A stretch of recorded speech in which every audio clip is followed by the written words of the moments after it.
and welcome to the debate. I'm your host Sana Makbool with you at PTB World. In today's show, we will be taking a look at two very important stories with regards to the political and economic situation of the country.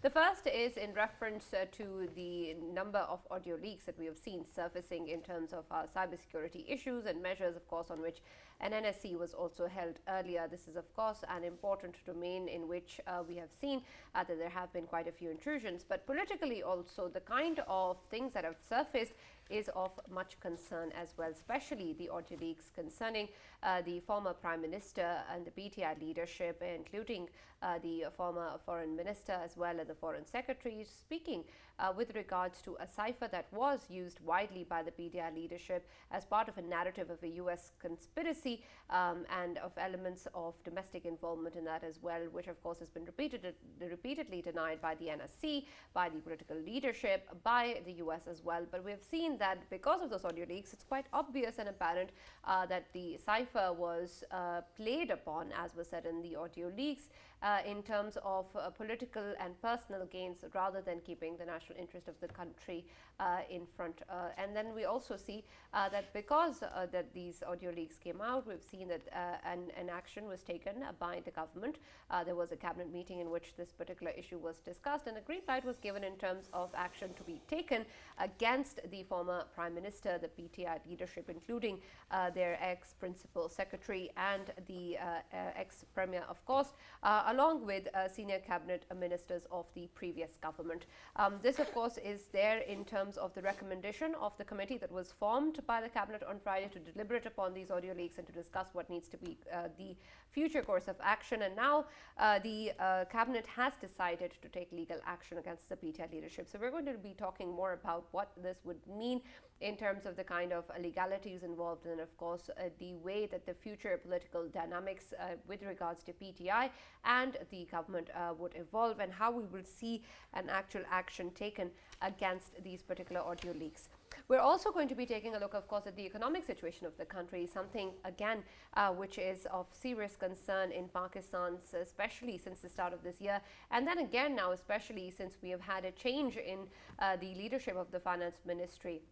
As you can see on your screens today, Hamid Mir, senior anchor of Geo News, took the interview of the finance minister Ishaq Dar, in which a number of issues with regards to the economic concerns of the country and also in terms of strengthening of the rupee, the politics of PTI, Nawaz Sharif's return, and then of course the issues of charters of economy and the kind of things that have been mentioned by Miftah Ismail, who was the former finance minister, with regards to the IMF deal, whether or not the government is taking the right measures and what is going to be the future priorities of the finance ministry under the leadership of Ishaq Dar. So that is also going to be our focus at the end of the show today. For this and more, as always, in the studios, I've been joined by senior analysts Farooq Patafi and Raja Faisal.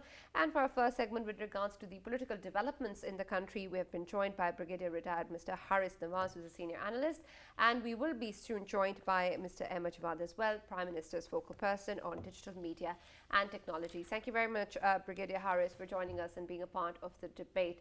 Let me start with you first in terms of course, the audio leaks. We have seen that this is something that is quite apparent in the way that it was being discussed, that the cipher was used for political gains by the PTI leadership and not in terms of the national interest, and that in fact the contents of the cipher were played upon. And this is something that is also mentioned in the audio leaks by the former premier as well. When we take a look at the contents of this audio leak, we think that it's quite apparent in terms of what it means and how it is understood. Yet again, we see the PTI leadership taking it a completely different way and mentioning the fact that this is not really something of concern and in fact proves their point. I want to first take your input with regards to how that can be, and then secondly, with regards to the federal cabinet's decision of taking legal action. What sort of legal action do you think can be taken? Of course, we understand that there are a number of concerns raised by the government as well, including the fact that the cipher is nowhere to be found, but we'll come to that later. But firstly, with regards to the legal actions decision, what do you think is going to be the future course of action? Brigadier Haris, can you hear me? Because the point is, when these things are being leaked in the Prime Minister's office, And then there is security issue. Then, of course, the way he has been talking to his staff officers, that is also not desired. And discussing so many things, minutes, okay, how minutes can be manipulated, that is a thing. And I think the right decision is right that now inquiry should be held. But the main question is,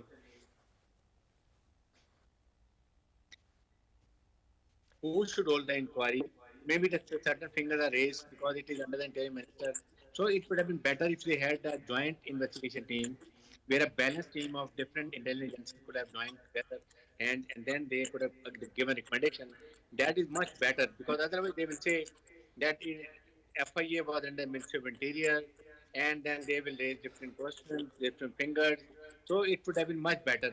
But the point is, it should never happen. It is not desired. Things should be very crystal clear, particularly when some prime minister or ex-prime minister is talking about these things. They should never be doing it.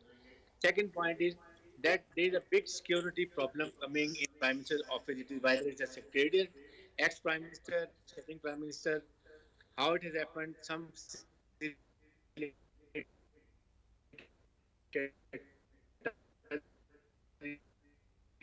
Right. Brigadier Harris, we seem to be having a problem with the audio and I'm unable to understand, but we're going to connect again and hopefully get your input then. Farooq, when we take a look at, of course, this decision coming in from the federal cabinet, it seems that it was something that was bound to happen in terms of the national security and national interest concerns that were being raised by the government, and the kind of impact that these audio leaks has on the political credibility of the leadership of the PTI as well. But in terms of actual action to be taken by the government and the cabinet, what do you think it can actually happen, and what sort of legalities exist for that? And then when we talk about the political dynamic and the way it's going to evolve between the PTI leadership and the incumbent government, considering how we still see that the number of rallies keep on increasing and the kind of rhetoric that has been shared by the PTI leadership also seems to be deteriorating. What do you see in the future? Right. The last bit is a bit difficult. I'm not a CS, Sana, so I won't be able to predict what exactly is going to happen. Sure. But I can certainly speculate or tell you what I think might happen. Regarding these leaks, particularly these two last ones which actually came to prominence, and because of that, the government of Pakistan has decided, cabinet actually has decided that they are going to institute an investigation, right? That is quite interesting because, at this moment when you talk about the state of affairs, the first priority seems to be getting to the bottom of this manipulation of data or information so that Imran Khan Sahib can stay either in power or then he can declare himself a martyr. He did try to do both, and I think at this moment too, once again, he is repeatedly talking about the conspiracy that was allegedly hatched by America or some foreign country, and that's why he's out of power. So investigation in that is important, and I think that is going to happen. But the other very important thing that one has to look at is regarding what you call the leaks themselves. It is not a light matter or a small matter that the prime ministers, not one, but two prime ministers' audios get leaked, and particularly their privileged information, their privileged interaction, right? Usually what happens, and I tell you, in the past, whenever investigations take place, usually underlings all small potatoes that actually thrown under the bus because politically, naturally, there are leaders and there are bigger national leaders, right? Imran Khan is a big one. So usually what happens is that you start an investigation, and that investigation then leads to some kind of instructions to actually carry out some kind of action against the people who were involved. And I can tell you that in this long list of people who were involved in this interaction, in which Imran Khan Sahib is first talking to his secretary, and then he is talking to his ministers. I assure you that the person who will be, by the end of the whole thing, the person who will be holding the responsibility will be the bureaucrat, right? That usually happens. And this time also, last time, at the start of this whole thing, when you asked me what exactly is going to happen, I told you that this might actually end many careers. So consequences are before you already. The outgoing secretary, when he was retiring, foreign secretary, at that time it broke, and people tried to include him in the so-called conspiracy to actually talk about conspiracy. Then the incoming secretary, foreign secretary, who was supposed to take over, was the man who actually wrote the cipher. So at this moment, he is not the foreign secretary either, because of pressure or limelight that is on his person. So at this moment, and then the third one, the principal secretary of the prime minister. So usually what happens is that politicians very effectively maneuver their way out of all these criticism, and then the secretaries or bureaucrats are the ones who are actually caught in action, right? So at this moment, I really want to actually focus on leaks themselves rather than the content. But when it happens, I would want the action to be taken against the politicians, not the bureaucrats who are actually doing their jobs. Right. So, do you think that there's a possibility that the ex-prime minister will be able to wriggle himself out of it? Yeah. Yeah? Yeah. All right. Brigadier Harris, when we take a look at what has been discussed in terms of the action, of course, that the federal cabinet has decided to take against the ex-prime minister and his key cabinets as well, all of them who are part of the audio leaks, and the way that the PTI leadership has used the cipher in the narrative building that they've done so since the start of this year. What do you make of this particular action and the way it's going to proceed? Do you agree with the way that Farooq has pointed out that perhaps at the end of the day it's always the bureaucrats whose neck is on the line, and that at the end of the day nothing really is going to be of consequence to the PTI chairman Imran Khan?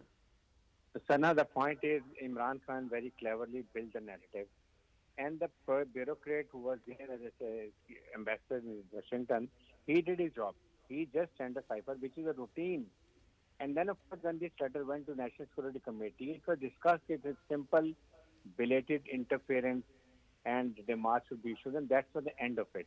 But then he exploited to the fullest way. And the people bought his narrative, and then he built the narrative, and then, of course, he exploited. Till today, he's doing what all he has been doing. Inquiry, I honestly feel that inquiry should have been ordered definitely. But you see, the issue is that FIA is conducting an inquiry. I'm talking as a neutral person. Now, FIA is under Ministry of Interior. Rana Sonala many times has said that he should be booked under Article 6. So the intent is very clear. If at this place, if there had been a joint investigation team comprising 2-3 more intelligence, then the effect would have been more important and effective. Now what is going to happen? He will always say there was a one-sided story, there was no issue, they had to trap me. And then, of course, ultimately, I feel it is going to not going to be very effective. Nothing, no result is going to be there. I feel the government should concentrate more on providing relief to people of Pakistan. That is the best narrative they can build to counter Imran narrative of this interference or some important government, whatever it is. That holds more good. When you can divert attention to people of Pakistan by giving relief like dollars, petrol price, commodity items, then people will start developing confidence into the present government, and then they will be able, when they have fanned out, they're dug in more, they're politically more stable, then they, if the inquiry is held, that is much, much better. So that is what I personally feel. Brigadier Harris, you're very right about it, that right now, of course, the focus should be on obviously people who are on ground suffering from these flood effects right now. But of course, this has a huge importance for our political arena as well. But looking at the magnitude of the case, don't you think, sir, that there should be a joint investigation team that should conduct investigation of it? JIT should be formed. He said it. And that JIT should not only come up with obviously the investigation, how it all happened, and then later on they should probe obviously the audio leaks as well, and they should come up with the with ideas how to protect our obviously cyber world, cyber Pakistan, how to protect it for the future concerns, because this is a huge breach somewhere, or it can be said that obviously somebody cracked into our cyber atmosphere, and of course whatever the audio leaks are, they are a disaster right now for us. And of course it can make other countries as cautious as well to deal with Pakistan for the future, because they might feel insecure while dealing with us diplomatically, sir.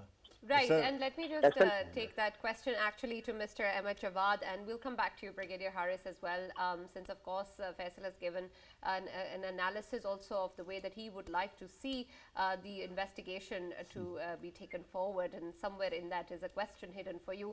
When we take a look at what has happened in terms of the audio leaks and what the federal government has decided, what sort of options do you think are really on the table, and whether or not you would say that the kind of suggestions that have been given by Brigadier Harris and Faisal is the right way forward?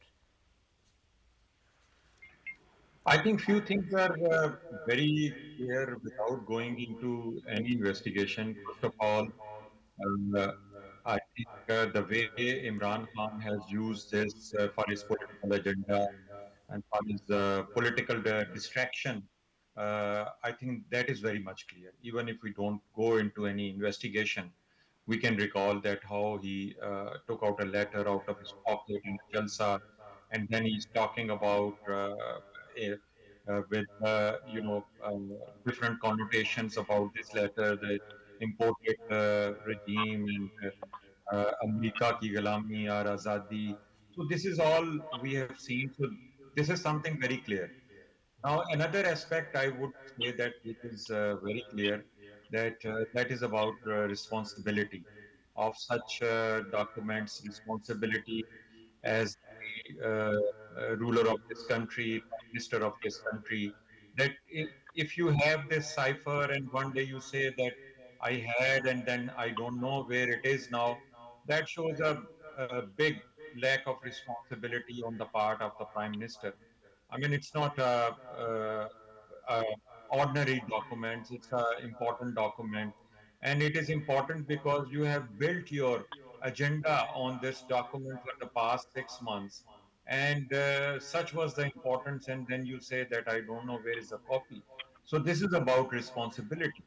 And the third thing is the way it has been handled in last 6 months, especially after the first information came in the first week of March, and Imran Khan was in power till 9 April. So he had 1 month in his hand. He did not carry out any judicial inquiry. He did not carry out any kind of investigation. Just he was using it as the rhetoric. And so, how can he now ask for investigation when the subject is already over? And if we further talk about this subject, I think it is Right, not bringing. absolutely. And you can carry on, but I would like a clarification, Mr. Ahmed Jawad. When you talk about the missing cipher, there are, of course, some analysts who argue against this fact in terms of the responsibility and where it lies, because, of course, there was the second NSC meeting as well in which the cipher was discussed. Was the cipher missing then as well or not? And if yes or no, whose responsibility really does it lie upon? And how are we differentiating between the investigation at the moment? Are we talking about the missing And cipher or the leaks? And Ahmed Saab, let me also talk about this Schrodinger's cat, that is cipher itself, because we were told that there are multiple copies or backup copies of the cipher in various offices, including Foreign Office. Then suddenly we learned that it does not exist in the PMO. And now, kind of, I get this feeling that perhaps it is totally missing from the record. Can you clarify what exactly is the reality right now? I think for me, the most important statement I would say it is from Imran Khan. I think he said very clearly, I had a copy of this, but I don't know where it is. Now, what is this? After this statement, can we consider anybody else responsible for that? A prime minister is saying that I had a copy and I don't know where is that.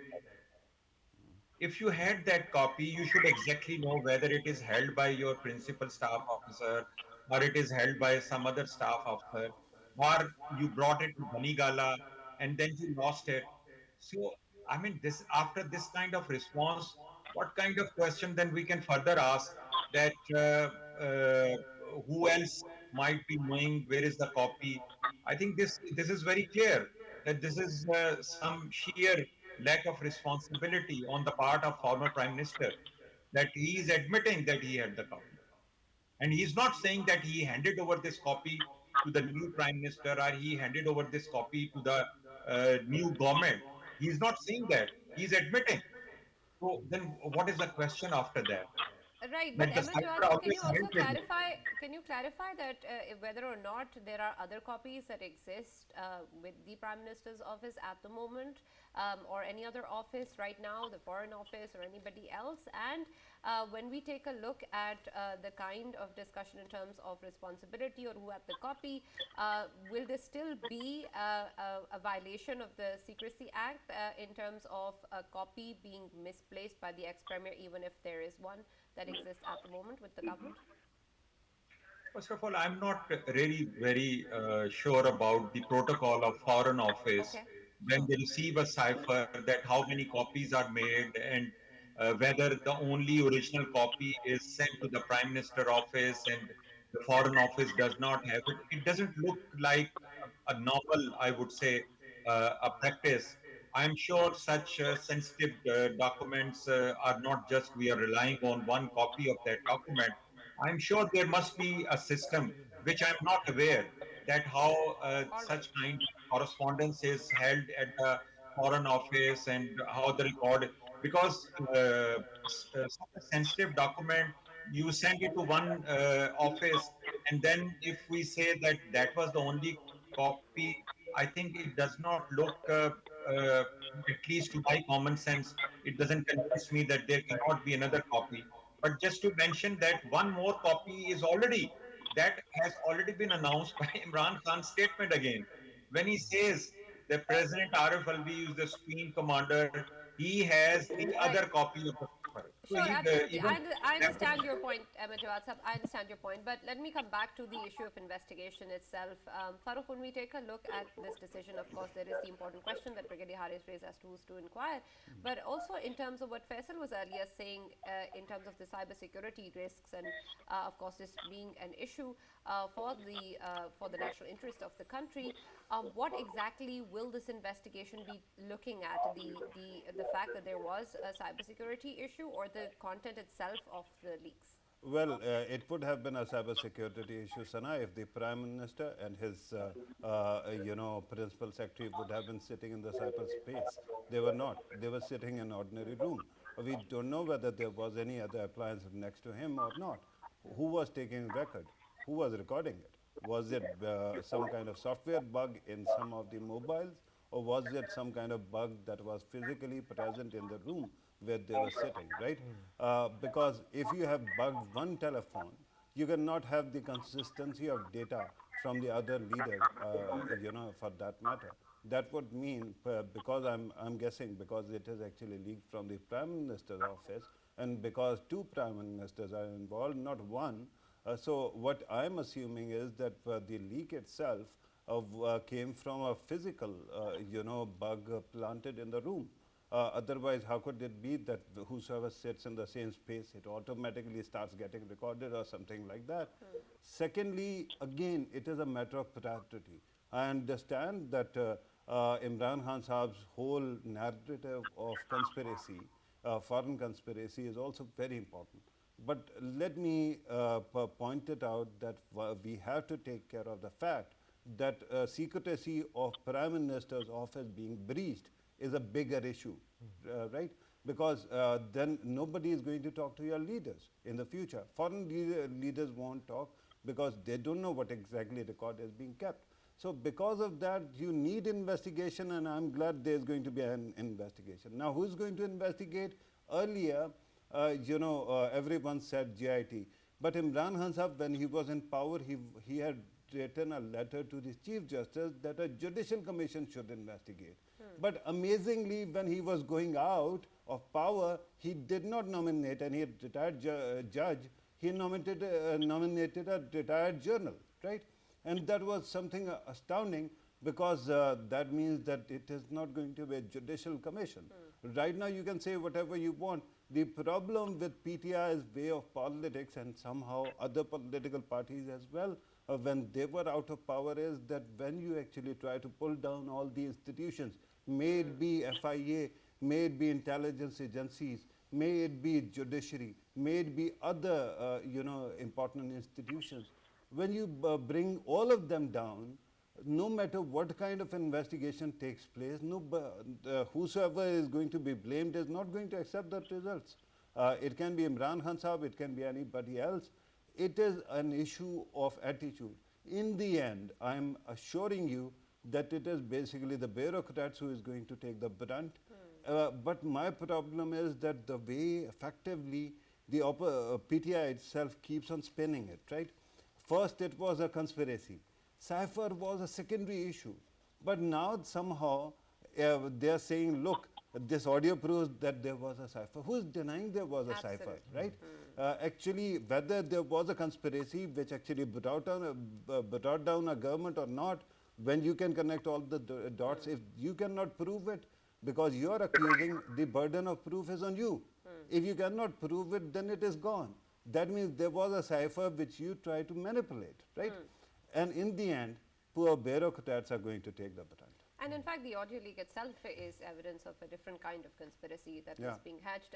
Brigadier Haris, when we take a look at what Farooq was saying, of course, an important aspect is also in terms of how various institutions have been targeted, unfortunately, by the political leadership, especially by the PTI, over this last couple of months, and especially since the ouster of the former premier. And we've seen that in various rallies, unfortunately, that have also been carried out at the premises of educational institutions. A lot of political conversation, which is not in line with the way that appropriate measures should be taken, is being said.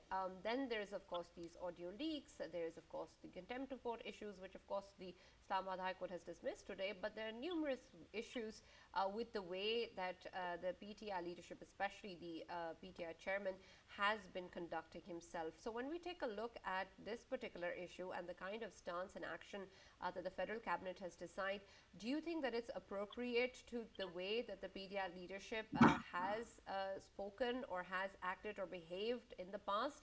Is it an appropriate measure?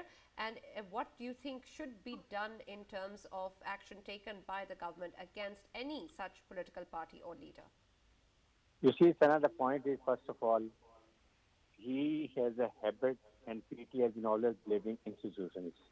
And that is a very, very bad habit. You don't need to have a support. You should fight political battle politically. Don't involve and drag, and DGI many times has also said, please don't drag establishment. They are doing nothing. They are doing their operation task. They are busy in flood of operations. They have got nothing to do with it. And that is what is a bad habit when you start looking toward institutions. Second, about the leak, you see, the point is, it is a very serious matter that audio leaks are coming from Prime Minister's Secretariat and Prime Minister's office, where there's so many national security issues are discussed. So it has to be sorted out once for all. And remember, there is a one odd facilitator there, or he must have now disappeared, knowing things have been leaked out. So a joint investigation team, I think, for that has already been constituted, in which the ISI and special branch and I think IB, all IB. their intelligences are there. IBF. Likewise, I would say the same inquiry should have mandate should be given about this audio leak for ex-Prime Minister of Pakistan, talking about with his principal secretary and ex-foreign secretary. So this could have a better result, because then it will be has more value, because it's a joint investigation team. But this must stop, and we are being a bad name amongst the community of nations. Nobody will come to Pakistan, nobody will come and discuss these serious issues with Prime Minister or chief army staff or so many things. So that need to be sorted out. And then this cipher is a routine matter. It is, it was important, the copy could have gone to chief army staff, it gone to ISI, it would gone to prime minister office. It only went to foreign office. That we must like. But then he played the narrative, and that is what he could build it. And then I think we were not countering it properly. Now even playing the lines of PTI that he is shouting, howling, and then even the government starts countering. That's not an answer. The answer is counter narrative, petrol, dollar, relief to the people of Pakistan. Then, of course, electricity should be coming down. That is a narrative they need to have built and counter it. People should have confidence in the present government, and then, of course, the present government can take stunning action against ex-prime minister or PTA, whatever it is. And that is what is the need of today. Right, absolutely, Brigadier Harrison. That's a very valid point in terms of the kind of action and measures that need to be taken and what is important in terms of the relief of the people. But Mr. Ahmed Jawad, I'd like to get your input in terms of what exactly do you think is the scale or level at which you would place these audio leaks and their content in terms of what is being discussed and what is being carried out. We've seen in the past also that perhaps many political leaders or parties have acted on the basis of their own interests. But then, of course, when we take a look at these audio leaks, there is the issue of US Pakistan relations, of course, national interest, so many other concerns which are being raised. But in terms of the scale of damage that you think has been caused, where would you place this particular audio leak? And then the way that the PTI leadership still continues to not accept responsibility in terms of what is being done or carried out.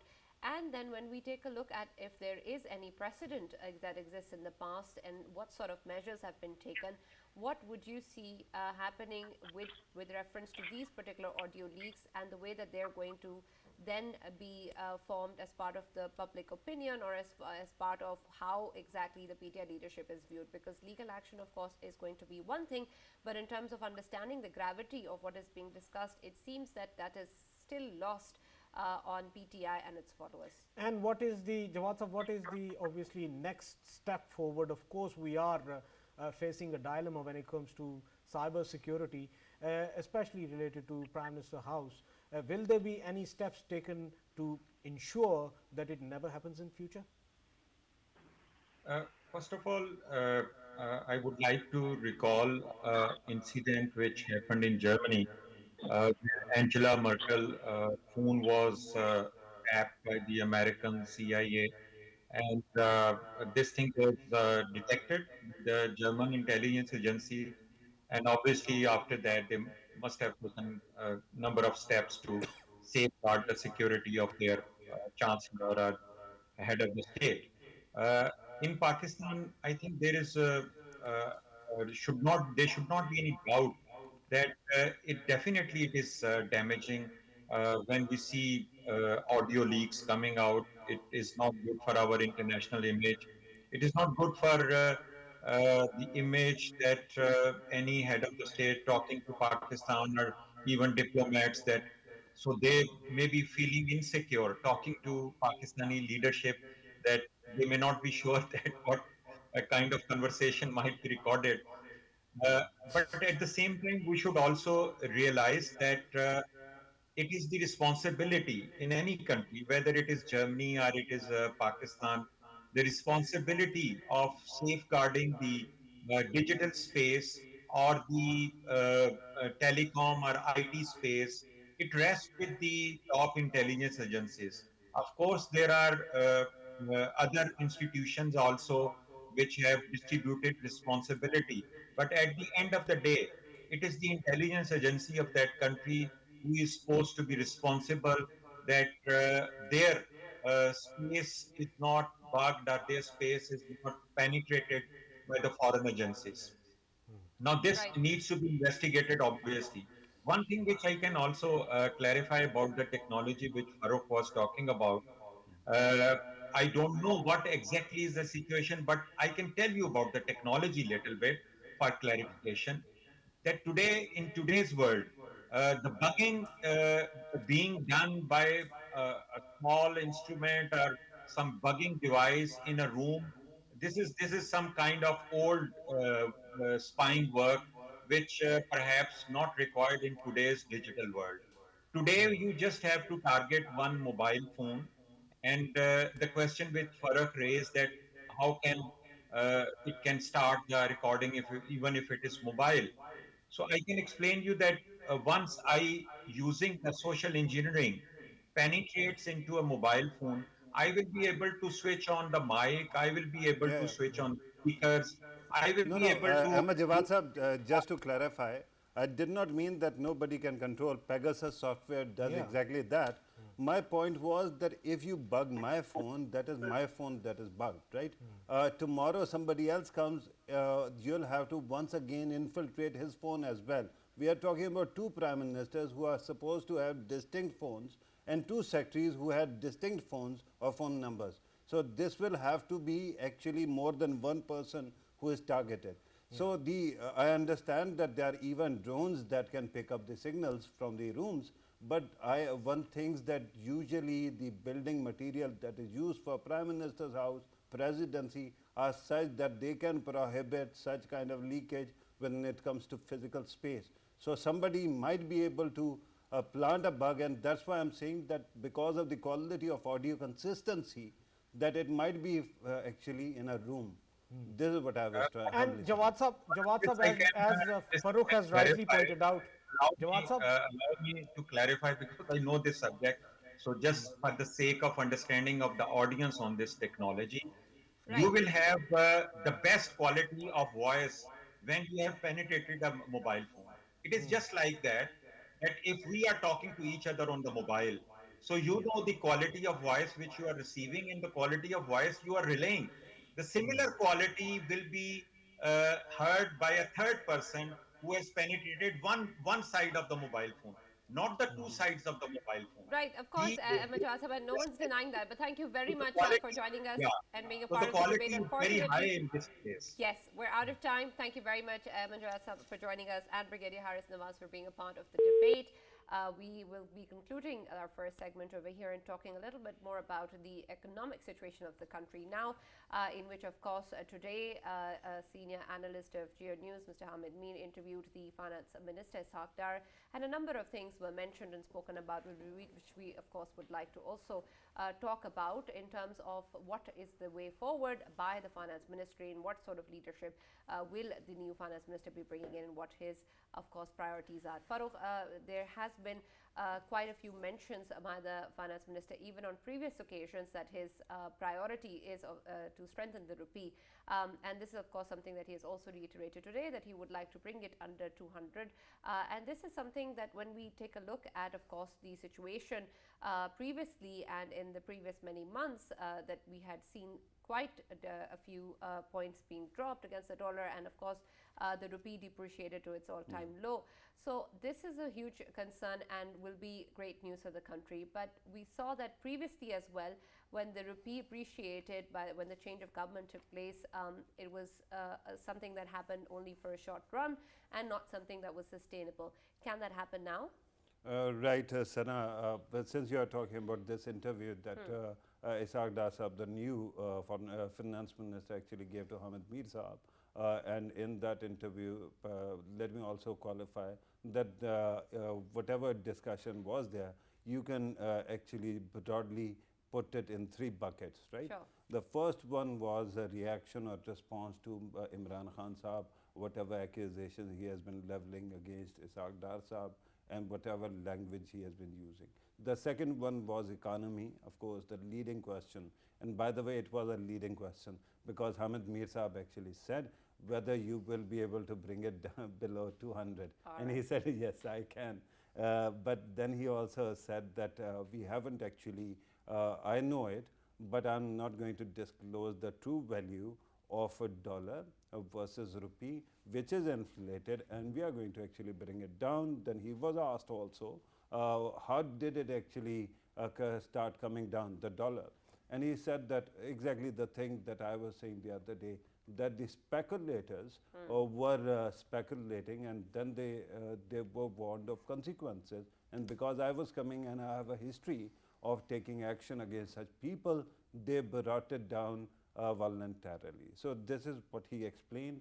But then there were questions about the economy and how it can be rescued. And there was this question about Miftah Ismail, the former finance minister's criticism that he does not agree with the idea of freezing or reducing the petroleum prices. He said that not he, but the Prime Minister, along with Miftah Ismail on the sidelines of UN meeting actually met with MD of IMF. And there the MD was informed that this will have to happen because of the floods and economic situation, which is really bad.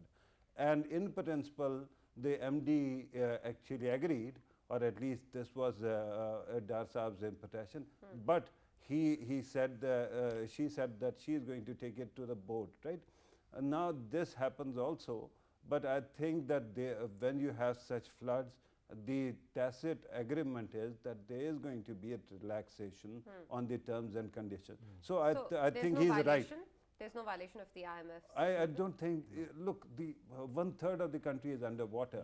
The economy is so badly broken that 90% of your crops are gone. Your industrial produce is mostly gone.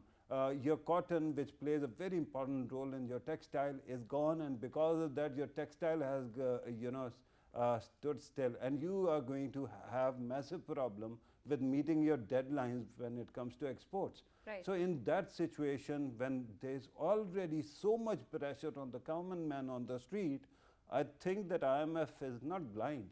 It is not deaf. It is not. I'm hoping so it is not. I'm hoping okay. that it is not entirely heartless, right?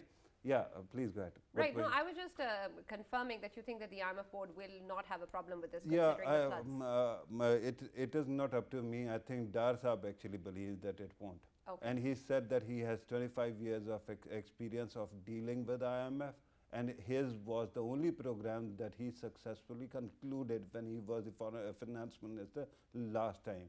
So there is a possibility that he might be able to convince them. We'll still have to wait and see. Of course, he has returned in a very unconventional situation, and when his own peer actually could not hold the position for too long. So we'll still have to wait and see what exactly becomes. And the third bucket was regarding Mian Nawaz Sharif's return. And he said that to expect Mian Nawaz Sharif's return as well, particularly given that Maryam Nawaz Sahiba's verdict on her acquittal. So 5 out of 6 points were about Mian Nawaz Sharif, not Maryam Nawaz. So if those concerns were dismissed, then Mian Nawaz Sharif can also walk free. Right. So Yes. Sana, I just wanted Sure. to add. Yes, Faisal. I just wanted to drop one of a comment related to IMF.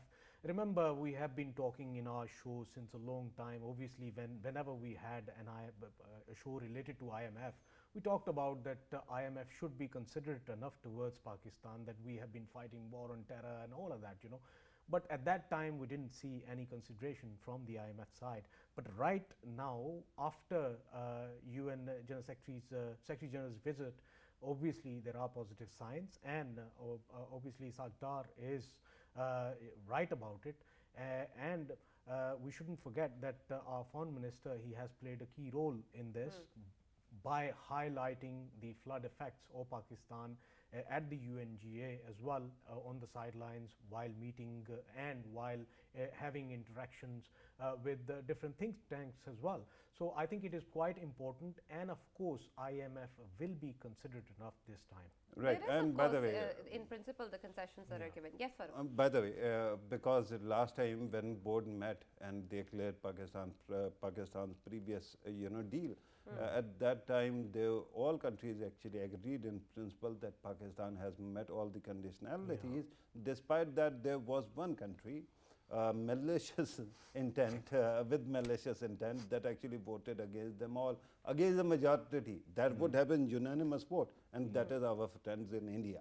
And I don't know why do they want Pakistanis to suffer so much. I don't want any Indian to suffer. Absolutely. But why do they want Pakistanis to suffer so much that when they don't have food, shelter, roads, at that time they would want to veto it. I'm hoping that in Narendra Modi's India, while there's this machismo, there is at least an iota of humanity that they will not make fun of themselves by trying to veto any kind of concessions for Farooq, of course, that still remains to be seen. In Indian illegally occupied Kashmir, there will be very soon election taking place. By the way, India itself is illegally occupied now. All right, thank you very much, gentlemen, for being with us, and of course, our previous guests as well. There is good news on the economic front for now, and we, of course, hope that it lasts and we see positive change under the leadership of the new finance minister. That's all that we have from the debate. See you tomorrow.